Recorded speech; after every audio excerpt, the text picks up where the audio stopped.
말씀은 사도행전 23장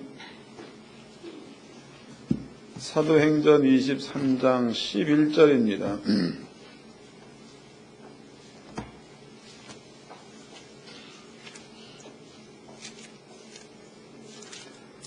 사도행전 23장 11절 다같이 한 목소리로 합독을 하도록 합시다. 사도행전 23장 11절 시작.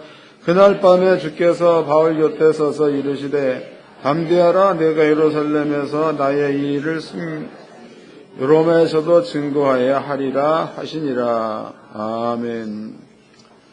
여러분께 오늘 들려드릴 말씀의 제목은요, 보호와 환경입니다. 보호와 환경. 이 말씀을 잘 이해하셔가지고 하늘학교 성도님들은 어떠한 문제가 부딪힌다 그래도 말씀을 깨달았으면 믿음을 가지고 이겨내기를 바랍니다. 그러면은 그 뒤에는 틀림없이 하나님께서 준비해 놓으신 복이 오게 되어 있습니다. 성도들이 왜 성도냐? 성도가 된 이유죠. 여기 사도행전 23장은 접어 놓으세요. 성도가 된 이유입니다. 요한복음 1장입니다. 요한복음 1장.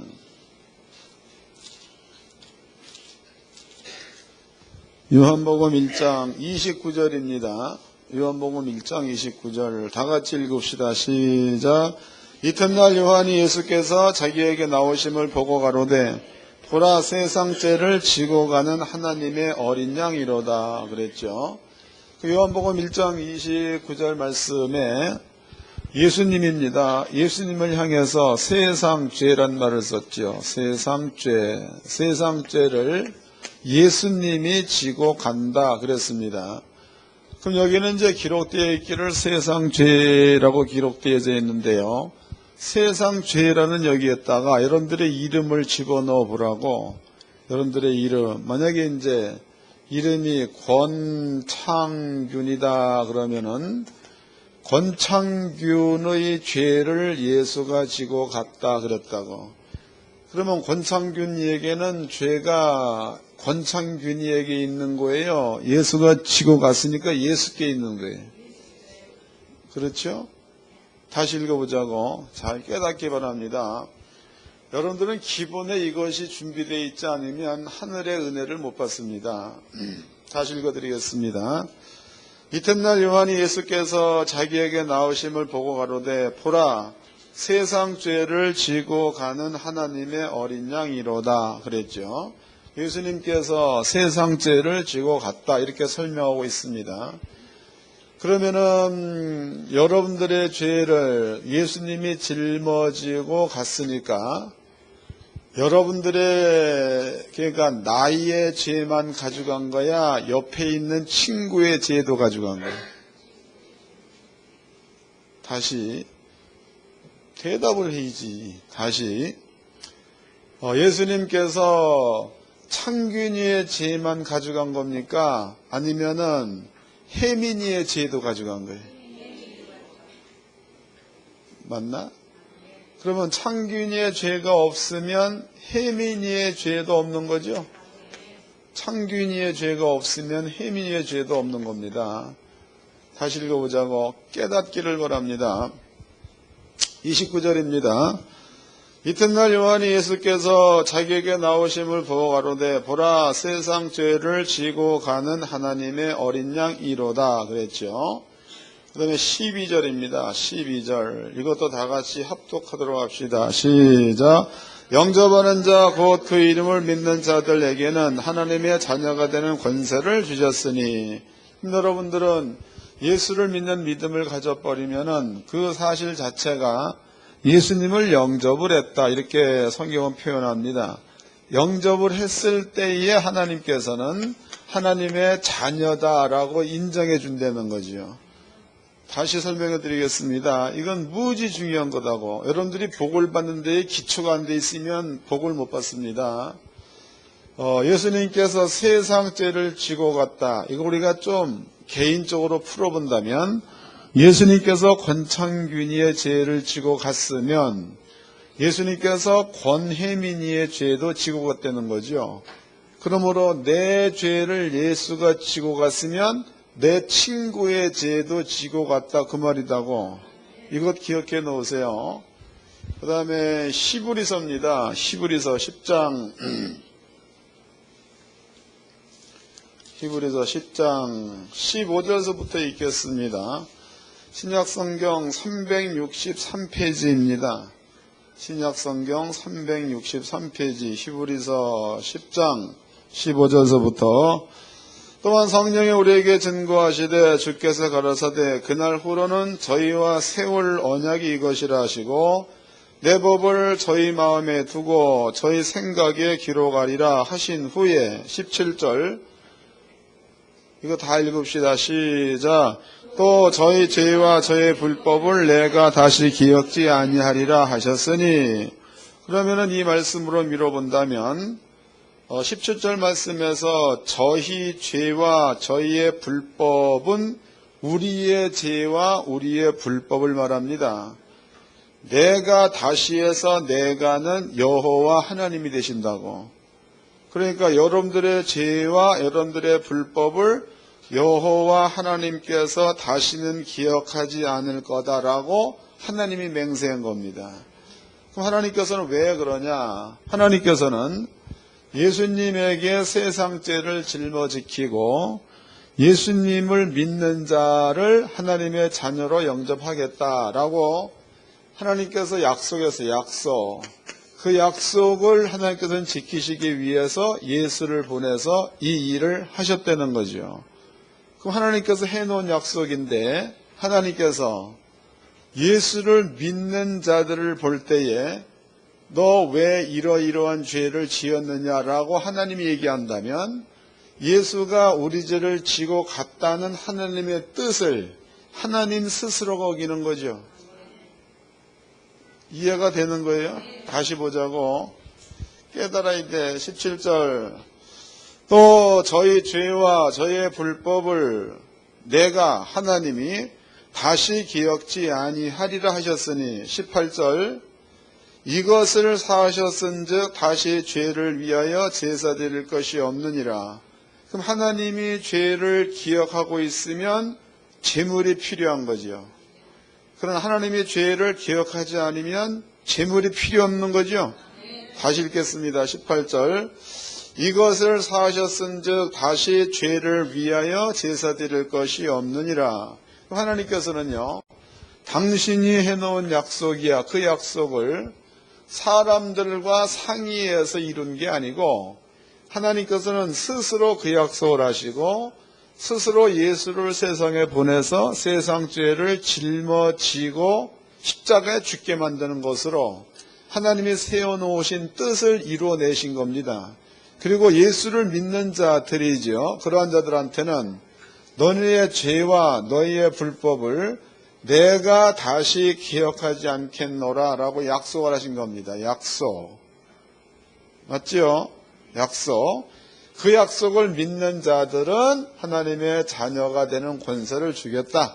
이것 하나님의 선언이니까 여러분들이 마음 가운데 예수가 우리 죄를 가지고 죽었다는 사실이 믿어지면 여러분들은 하나님의 자녀가 되었다. 그 뜻이 되는 거겠죠? 자, 이걸 기억해 놓으세요. 이거를. 그 다음에 이제 한 군데를 더 찾아보도록 하자고. 마태복음입니다. 마태복음 7장이죠. 마태복음 7장 1절서부터 읽어드리겠습니다. 마태복음 7장 1절. 비판을 받지 아니하려거든 비판하지 말라. 너희의 비판하는 그 비판으로 너희가 비판을 받을 것이요 너희의 헤아리는 그 헤아림으로 너희가 헤아림을 받는 것이니라. 어찌하여 형제의 눈 속에 있는 티는 보고 내 눈 속에 있는 들보는 깨닫지 못하느냐. 보라, 내 눈 속에 들보가 있는데 어찌하여 형제에게 말하기를 나로 내 눈 속에 있는 티를 빼게 하라 하겠느냐. 외식하는 자여, 먼저 내 눈 속에서 들보를 빼어라. 그 후에야 밝히 보고 형제의 눈 속에서 티를 빼리라 그랬죠. 이 말이 너무 재밌는 말이에요. 지금 이 말씀을 해석해 보면 이런 겁니다. 이제 친구가 있다고, 형제가 있습니다. 형제가 이렇게 있다 이 말이에요. 그런데 이 형제가 자기의 그 친구의 눈을 봤더니 그 눈 속에 티가 있는 거예요. 티가. 그래서 얘기하기를, 형제여 네 눈 속에 티가 있으니까 그 티를 좀 빼라 라고 얘기했죠. 그러니까 주께서 하시는 말씀이 뭐냐, 남의 눈 속에 티가 있는 것을 보지 말고 네 눈 속에 대들보가 박혀 있는 것을 보라 그랬단 말이에요. 그러면 눈앞에 대들보가 박혀 있으면 다른 사람의 티가 보여 안 보여? 안 보이고 결국 지 눈앞에 있는 대들보에 박혀 있는 티를 보고 형제의 눈에 티가 박혀 있는 거로 보는 거죠. 맞아? 네. 이제 여러분들이 이해해야 될 부분이에요. 그러면 하나님께서는 창균이의 죄를 용서를 했습니다. 그런데 창균이가 있다가 혜민이 보고, 혜민아 넌 왜 이런 잘못을 저질러 가지고 감옥 가려고 하느냐라고 창균이가 혜민이를 질타를 한다면 하나님이 해놓은 용서를 창균이는 용서 못하겠다 그 말이죠. 다시 못 알아듣나 보네. 이렇게 쉽게 설명을 해도 못 알아들으면 가자고, 일찍 살 거 없어. 다시, 만약에 이제 하나님께서 창균이의 죄와 불법을 다시는 기억하지 않겠다 그랬습니다. 근데 만약에 창균이가 혜민이의 죄와 불법만 자끔 보고 지적한다면 결과적으로 창균이는 하나님도 용서하신 죄를 지가 용서하지 못하고 지목해 보는 거니까 창균이는 하나님의 용서를 받을 수가 없는 자다 그 뜻이라고. 설명됐어요? 또 한 가지, 만약에 자기가 하나님께로부터 죄를 용서받기 원한다 그러면은요, 요 대들보를 죄라고 보았을 때에 요 죄를 예수님께 줘버리면은 형제의 눈 속에 티라고 봤던 것들이 따지고 보면 대들보 속에 박혀있는 티라면 요것을 예수님께 줘버리면은 형제의 눈 속에 티가 보여 안 보여? 안 보이죠. 이게 그 뜻이에요. 그러니까 여러분들이 진정으로 예수를 믿는 믿음을 가지고 있다면 상대방의 죄와 허물을 하나님처럼 용서할 수 있는, 또 하나님처럼 기억하지 않는 이러한 그 마음을 가져야 될 줄로 믿습니다. 그렇게 되었을 때 비로소 하나님의 자녀가 되는 권세를 얻는 자가 될 수 있다는 거 이해하셨죠? 요걸 이제 마음 가운데 깔아 놓으세요. 오늘은 이제 그 본문의 말씀에 보았더니요, 하나님께서 사도 바울한테, 바울아 네가 예루살렘에서 복음을 진 것 같이 네가 그 로마에서도 복음을 증거하여 하리라 이런 얘기를 했습니다. 그럼 하나님의 뜻은 사도 바울이 예루살렘에서 복음을 증거하다가 그 생애를 마치는 게 하나님의 뜻입니까? 아니면 사도 바울이 로마까지 가서 로마의 황제 가이사지요, 가이사 앞에서도 복음을 증거하게 하는 그것이 하나님의 뜻이에요. 딴 생각하면 안 돼. 읽어보자고. 본문 사도행전 23장입니다. 11절. 그날 밤에 주께서 바울 곁에 서서 이르시되 담대하라. 내가 예루살렘에서 나의 일을 증거한 것 같이 로마에서도 증거하여야 하리라 하시니라 그랬습니다. 사도 바울을 향한 하나님의 뜻은 로마에도 가가지고 로마에서도 복음을 증거하는 그것이 하나님의 뜻으로 정해놓은 거라고. 이걸 기억해 놓으십시오. 그 다음에 이제 사도 바울이 예루살렘에서 복음을 증거합니다. 예루살렘에는 유대인들이 많습니다. 사도 바울이 복음을 증거할 때에 복음의 핵심이 뭐냐? 예수가 우리가 기다렸던 메시아다. 이걸 증거를 했다고. 예수가 우리가 기다렸던 메시아다. 그런데 유대인들의 마음 가운데는 예수는 메시아가 아니다가 유대인들의 생각입니다. 사도 바울이 복음을 증거할 때에 예수가 메시아다라는 것을 증거하는 과정에 있어서 그냥 증거한 게 아니고 안진뱅이를 일으키며 병든 자를 고치고 구약에 예언된 일들을 그대로 행하면서 복음을 증거했다 이 말이에요. 그러니까 수많은 이스라엘 사람들이 사도 바울이 증거하는 그 말을 믿게 되었던 거지요. 유대인들이 가만히 보니까 사도 바울을 그냥 두면은 바울이 증거하는 예수가 메시아다 이 사실을 이스라엘 사람들이 전부 다 믿게 생겼거든요. 그러니까 유대인들이 마음 가운데에 결심을 하죠. 우리가 지금부터 사도 바울을 죽이자. 결심을 어느 정도까지 했느냐? 우리가 그 마음을 다지기 위해서 함께 금식을 하죠. 금식. 금식하면서 결심한 사람들 숫자가 무려 40명. 40명이 금식을 하면서 바울을 죽이자. 이 결정을 내렸습니다.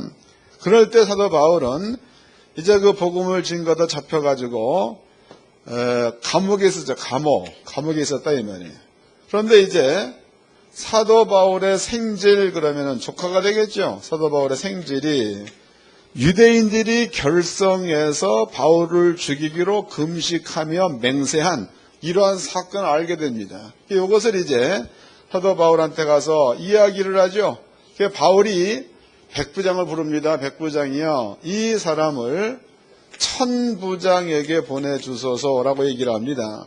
바울의 조카가 천부장한테 가가지고 얘기하기를 천부장님, 유대인들이 천부장이 사도 바울을 이끌고 공회의에 나오기만 하면 유대인들이 사도 바울을 죽이려고 금식하면서 40명이 다짐을 한 것을 내가 들었습니다.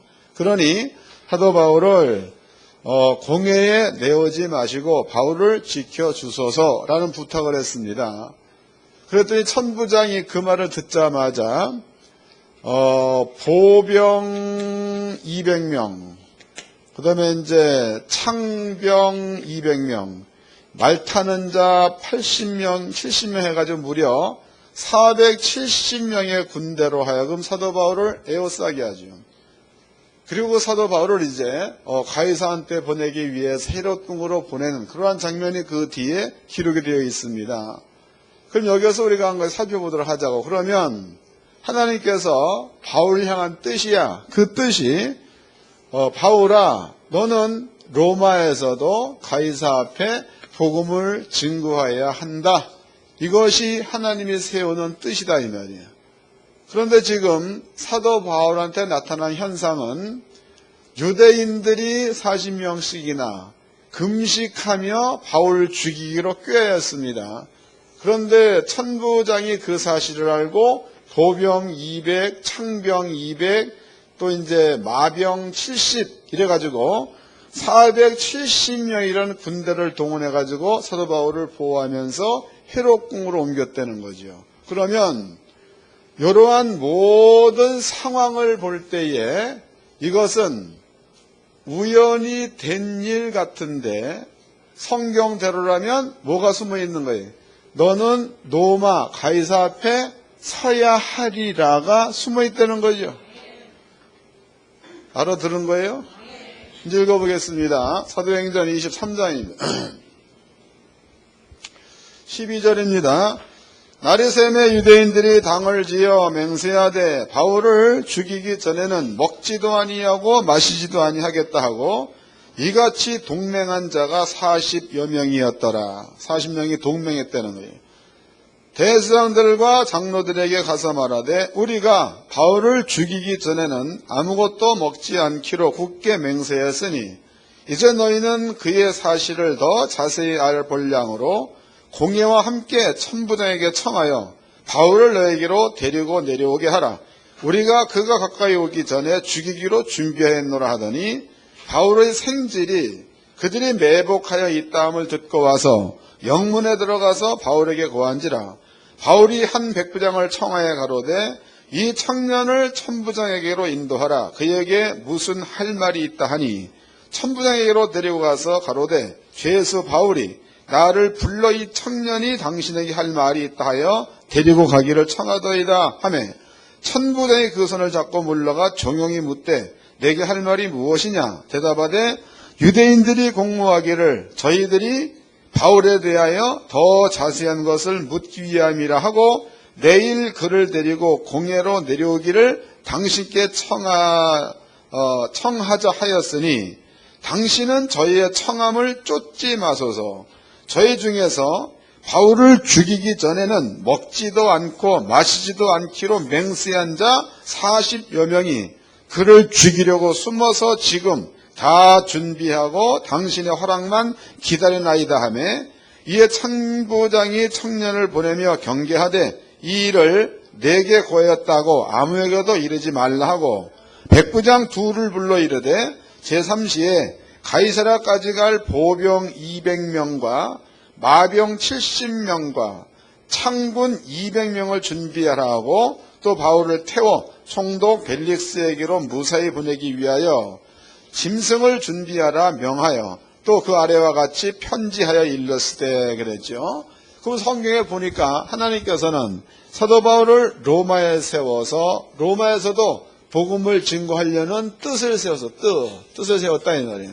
그 다음에 이제 사도 바울을 죽이려는 무리들이 지금 준비를 하고 있습니다. 하나님께서는 그러니까 사람으로 본다면은 이러한 일들이 우연하게 발생되어져 가지고 사도 바울이 죽음을 면했다라고 볼 수 있는 거지만 하나님의 뜻으로 본다면 이 말씀이 바울에게 적용되기 위해서 환경이 만들어졌다 그 말이죠.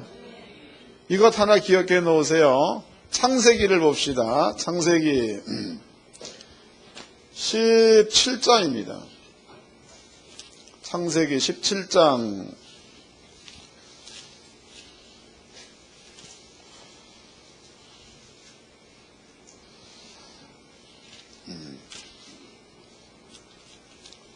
창세기 17장 16절서부터 읽어드리겠습니다. 창세기 17장 16절 내가 그에게 복을 주어 그로 내게 아들을 낳아주게 하며 내가 그에게 복을 주어 그로 열국의 어미가 되게 하리니 민족의 열왕이 그에서 나리라. 아브라함이 엎드려 웃으며 심중에 이르되 100세 사람이 어찌 자식을 낳을까 사라는 90세니 어찌 생산하리요 하고 아브라함이 이 하나님께 고하되 이스마엘이나 하나님 앞에 살기를 원하나이다 그랬습니다. 우리는 여기서 이제 한 가지를 한번 깨달아 보도록 하자고. 지금 성경에 보니까 아브라함의 나이가 100세 그랬지요. 사라의 나이 90세. 그런데 100세 된 아브라함과 90세 된 사라한테 아들이었었습니다. 아들이. 하나님께서 아브라함한테 얘기하기를 아브라함아 네 아내 이름을 사레라 하지 말고 사라라고 하여라. 내가 그에게 아들을 주겠노라 라고 약속을 하셨습니다. 그랬더니 아브라함이 마음 가운데 생각하기를 하나님 그 헷갈리는 소리 좀 하지 마세요. 내 나이가 100세입니다. 우리 마누라 나이가 90세입니다. 또 사라 얘기하기를 하나님 웃기지 마세요. 내가 경수가 끊어졌나이다 그랬죠. 그 여자들이 경수가 끊어져 버리면은 자식을 낳을 수 있는 자가 못 된다 그 말이죠. 다 늙었다 그런 얘기입니다. 하나님께서 안 믿는 그들한테 얘기하기를 아브라함아 네 왜 안 믿느냐. 네게서 태어날 아들의 이름을 이삭이라고 하여라 그랬죠. 내가 그 이삭과 언약을 세우겠다 이런 얘기를 했습니다. 또 하나님께서 이제 아브라함과 사라가 안 믿으니까 네 아들이 나거든 이름을 이삭이라고 이름을 지어라. 그 다음에 이제 내가 이삭과 언약을 세우겠노라 이러한 그 약속을 하셨습니다. 읽어보겠습니다. 29절입니다. 17장 28절 18절이네. 18절. 아브라함이 하나님께 고하되 이스마엘이나 하나님 앞에 살기를 원하나이다. 하나님이 가라사대 아니라 내 아내 사라가 정녕 내게 아들 낳으리니 너는 그 이름을 이삭이라 하라. 내가 그와 내 언약을 세우리니 그의 후손에게 영원한 언약이 되리라 그랬습니다. 그러니까 하나님께서는 아직까지도 세상에 나지 않는 이삭과 약속을 하고 있고 세상에 나지 않는 아들의 이름을 지어주고 있습니다. 그럼 하나님께서는 이미 이삭이라는 사람을 아브라함과 사라를 통해서 세상에 보낼 것을 하나님은 이미 약속을 해놨다는 거지요. 계획을 세웠다 그런 뜻입니다. 자, 그렇다면 이제 이것은 창세기 17장에 하나님이 해놓으신 계획입니다. 그런데 이제 아브라함과 사라입니다. 사라가 가나안 땅에 기근이 있어가지고 블레셋 지역으로다가 피신해 갑니다. 그럴 때에 블레셋의 왕, 성경에는 아비멜렉이라고 나와 있죠. 아비멜렉. 이 아비멜렉이라는 그 사람이 아브라함의 부인 사라가 너무나 예쁜 거예요. 그래서 아비멜렉이 사라를 데려다가 자기의 아내를 삼기 위해서 빼앗아 갔습니다. 아브라함은 그때에 어떻게 해볼 재간이 없으니까 집에 가가지고 기다렸다 이 말이에요. 자, 그런데 하나님께서 그날 밤에 아비멜렉의 꿈에 나타납니다. 얘야, 너는 그 여자한테 손대지 말라. 네가 만약에 그 여자한테 손을 대버리면 내가 너를 죽여버리겠다. 그리고 그 다음에 쓴 말이 너희의 나라의 여자야 여자. 여자들의 모든 태를 내가 닫아버리겠다라고 얘기를 했습니다. 그럼 아브라함이라는 사람은 집에 있으면서 하나님과 블레셋 왕 아비멜렉 사이에 어떠한 일들이 일어나고 있는지를 지금 모르는 거죠. 몰라. 그리고 그 다음날 사라가 집으로 돌아옵니다. 집으로 돌아올 때에 성경은 얘기하기를 땅 가지고 왔지요. 땅만 있으면 뭐합니까? 땅에서 길리울 양과 소를 가지고 왔죠. 양과 소만 있으면 뭐해? 종도 있어야 되겠죠? 종 가지고 왔죠. 종만 있으면 뭐해? 종들한테 돈도 줘야 되잖아. 돈도 가져왔다고. 읽어보자고. 20장입니다. 창세기 20장 1절입니다. 1절. 아브라함이 거기서 남방으로 이사하여 가데스와 술 사이 그랄에 우거하며 그 안에 사라를 자기 누이라 하였으므로 그랄 왕 아비멜렉이 보내어 사라를 취하였더니 그 밤에 하나님이 아비멜렉 현명하시고 그에게 이르시되 내가 취한 이 여인을 인하여 내가 죽으리니 그가 남의 아내임이니라. 아버지가 꿈에 나타나서 너 죽인다 그랬다고. 그 밑에 보겠습니다. 14절입니다. 아비멜렉이 양과 소와 노비를 취하여 아브라함에게 주고 양과 소와 노비가 왔습니다. 그 안에 사라도 그에게 돌려보내고 아브라함에게 이르되 내 땅이 내 앞에 있으니 너 보기에 좋은 대로 거하라 하고, 그러니까 땅도 준 거죠. 16절. 사라가 이르되 내가 은 1000개를 내 오라비에게 주어서 그것으로 너와 함께한 여러 사람 앞에서 내 수치를 풀게 했노니 내 일이 다 선이 해결되었느니라. 아브라함이 하나님께 기도하매 하나님이 아비멜렉과 그 아내와 여종을 치료하사 생산케 하셨으니 여호와께서 이왕에 아브라함의 아내 사라의 연고로 아비멜렉 집 모든 태를 다치셨음이더라. 할렐루야. 자, 이해가 되신 거죠? 요 일이나 사도 바울의 일이나 같다는 거죠. 그럼 하나님께서 아브라함과 사라한테 약속하기를 아브라함아 사라야 내가 너한테 아들을 주마 이름을 이삭이라고 하여라 그랬다고. 그럼 만약에 이제 하나님께서 이삭이 태어나지도 않았는데 만약에 사라가 다른 여자의 아내가 되어버렸다. 그럼 하나님의 계획은 이루어집니까? 안 이루어집니까? 이루어질 수 없는 거죠. 하나님께서 하나님 스스로가 세워놓으신 뜻이라면 우리와 관계없이 하나님은 이루시는 분인 줄로 깨닫기 바랍니다. 확실한 거다고. 그래서 나중에 보니까 하나님께서는 이러한 방법을 통해 가지고 아브라함과 사라한테 이러이러한 일들이 전부 다 시행될 수 있도록 그렇게 집행하셨다는 거죠. 이건 역시도 영적인 세계를 모르는 상태에서 이 환경만 본다면 그냥 우연히 된 일로 볼 수 있겠죠. 그러나 여기에도 분명코 하나님께서 개입을 하셨다라고 기록되어 있다는 겁니다. 근데 문제는 아브라함도 하나님이 부른 자예요. 읽어보자고. 창세기 12장입니다. 창세기 12장 1절서부터 읽겠습니다. 창세기 12장 1절. 여호와께서 아브라함에게 이르시되 너는 너의 본토 친척 아비집을 떠나 내가 내게 지시할 땅으로 가라. 아브라함도 하나님이 불렀죠. 그 다음에 신약성경 사도행전 가봅시다. 9장입니다. 사도행전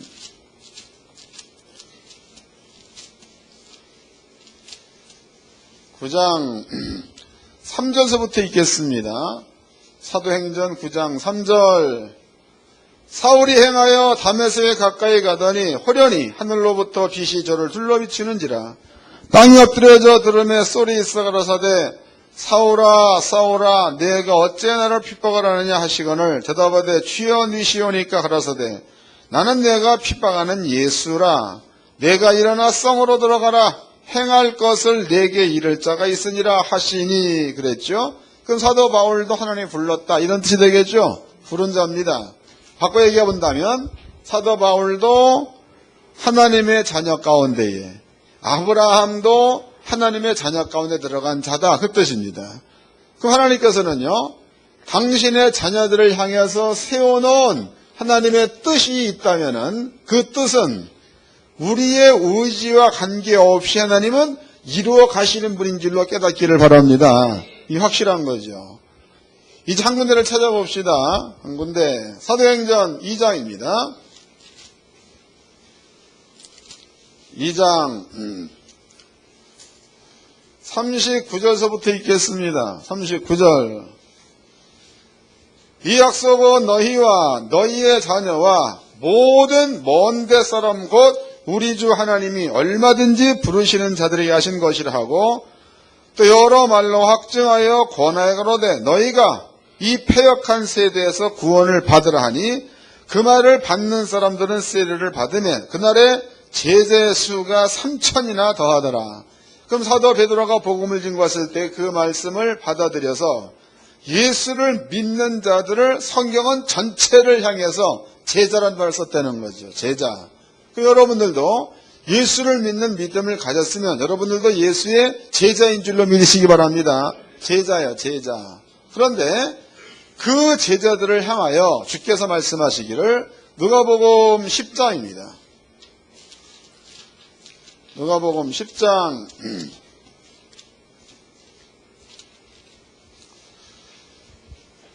19절서부터 읽어드리겠습니다. 누가복음 10장 19절. 이건 다 같이 읽어보자고. 누가복음 10장 19절과 20절 시작. 내가 너에게 뱀과 성가를 밟으며 원수의 모든 능력을 제할 권세를 주었으니 너희를 해할 자가 결단코 없으리라. 그러나 귀신들이 너에게 항복하는 것으로 기뻐하지 말고 너희 이름이 하늘에 기록된 것으로 기뻐하라 하시니라. 그 예수님께서 제자들에게 내가 너에게 뱀과 정갈을 밟으며 원수의 모든 능력을 제할 권세를 주었으니 너희를 해할 자가 결단코 없다. 이 약속을 하셨다 이 말이에요. 그럼 여러분들은 예수를 믿어서 하나님의 자녀가 되었다. 예수를 믿어서 예수님의 제자가 되었다. 이러한 그 권세를 가진 자들에게 예수께서 말씀하시기를 내가 너희에게 뱀과 정갈을 밟으며 원수의 모든 능력을 제할 권세를 주었고 너희를 해할 자가 결단코 없으리라. 이건 하나님의 약속이니까 여러분들의 의사와 관계없이 하나님은 그 약속을 지켜야 될 줄로 믿습니다. 이거를 꼭 마음 가운데 믿음으로 품으시기를 바랍니다. 여러분들이 중요한 것은요, 아까 내가 설명해 드렸지만 하나님의 자녀가 아니면 이 말은 적용이 안 되는 거지요. 하나님의 자녀가 되었다면 적용되게 돼 있는 겁니다. 또 하나님의 자녀가 됐다 안 됐다는 어떻게 할 수 있느냐? 하나님이 우리의 죄를 기억하지 않는 것처럼 여러분들도 형제나 친척이나 친구나 그네들의 잘못된 것들을 보지 않는 그것이 하나님의 자녀가 됐다는 것에 대한 증거다 이 말이. 이건 저절로 되는 겁니다. 강제가 아니고. 여러분들이 예수가 우리 죄를 용서했다 혹은 하나님이 나의 죄를 용서했다. 그러면 나의 죄뿐만이 아니라 형제의 죄도 용서했다는 겁니다. 그러면 형제가 만약에 거짓말을 한다. 이걸 가지고 자꾸만 꾸짖는 자가 있어 하지 말자는 거죠. 아버지가 용서했으면 여러분들도 용서해야 된다는 거죠. 또 형제가 말이 많아. 그러면 말 많은 것 때문에 그것만 타박하는 사람이 있어. 그러지 마세요. 하나님께서 여러분들의 허물을 용서 같으면 형제의 허물도 하나님은 용서한 게 되는 거니까 하나님이 보지 않는 죄를 여러분들이 뭔데 캐보느냐고 하지 마세요. 하나님께로부터 사랑을 몽땅 받으시기를 주의 이름으로 축원합니다. 이러한 자리에 머물러 있는 자들에게는 하나님께서 약속하시기를 내가 너희에게 뱀과 정갈을 밟으며, 그럼 뱀과 정갈은 마귀나 사단이나 귀신이 되는 거겠죠. 그 다음에 원수의 모든 능력을 제어할 권세를 주었으니 너희를 해할 자가 결단코 없다. 그 뒤에 쓴 말이 너무 재미있습니다. 그 다음 절 읽어드리겠습니다. 20절입니다. 그러나 귀신들이 너희에게 항복하는 것으로 기뻐하지 말고 너희의 이름이 하늘에 기록된 것으로 기뻐하라 하시니라. 그 다음에 나타나는 현상이 여러분들 앞에 귀신이 항복을 한다고 그랬으니까 귀신이 여러분께 주는 일들은 뭡니까? 마가복음 5장에 보았더니 귀신이 돈 가져가 버리죠. 또 사도행전 16장에 보니까 귀신이 여자로 하여금 점치게 만들어 버리죠. 마가복음 5장 보니까 귀신이 사람들로 하여금 정신병자 만들고 있죠. 마가복음 9장 보니까 귀신이 간질 일으키게 하는 일을 하고 있는 거죠. 그 여러분들이 이런 확실한 믿음 가운데 있으면 귀신이 항복한다고 그랬으니까 가난이 떠나가고 질병이 떠나가고 저주가 떠나가는 줄로 믿으시기 바랍니다. 하나님의 자녀한테 주어진 특권이라는 거지. 그럼 자녀라면 누려야지. 자녀라면. 요한일서를 보겠습니다.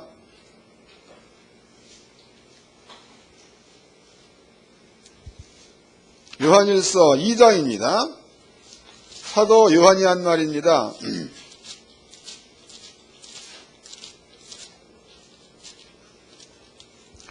(2장 1절서부터) 읽겠습니다. 요한일서 2장 1절. 신약성경 388페이지입니다. 나의 자녀들아, 내가 이것을 너희에게 쓰면 너희로 죄를 범치 않게 하려 함이라. 만일 누가 죄를 범하면 아버지 앞에서 우리에게 대언자가 있으니 곧 의로우신 예수 그리스도시라. 저는 우리 죄를 위한 화목제물이니 우리만 위할 뿐 아니요. 우리의 죄를 위한 화목제물이에 온 세상의 죄를 위하심이라 해서 온 세상은 안 믿는 자들을 위해서도 예수가 죽어놓았다. 그 뜻이죠. 때문에 하나님께서 우리의 죄를 이렇게 용서해 놓은 겁니다.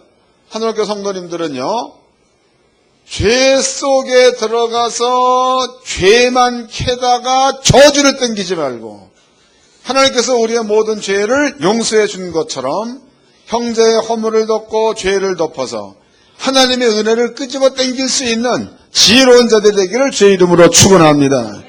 옆 사람과 인사 좀 합시다. 하나님의 보호 안에서 삽시다. 한마디 더 합시다. 정신 차리고 잘 좀 잡시다.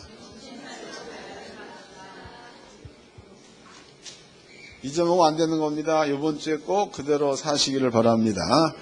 하겠습니다. 다 같이 한 목소리로 하나님 감사합니다. 귀한 말씀을 깨달았은즉 이 말씀이 우리를 주관해가는 생명이 되게 하시옵소서. 간절히 기도하겠습니다.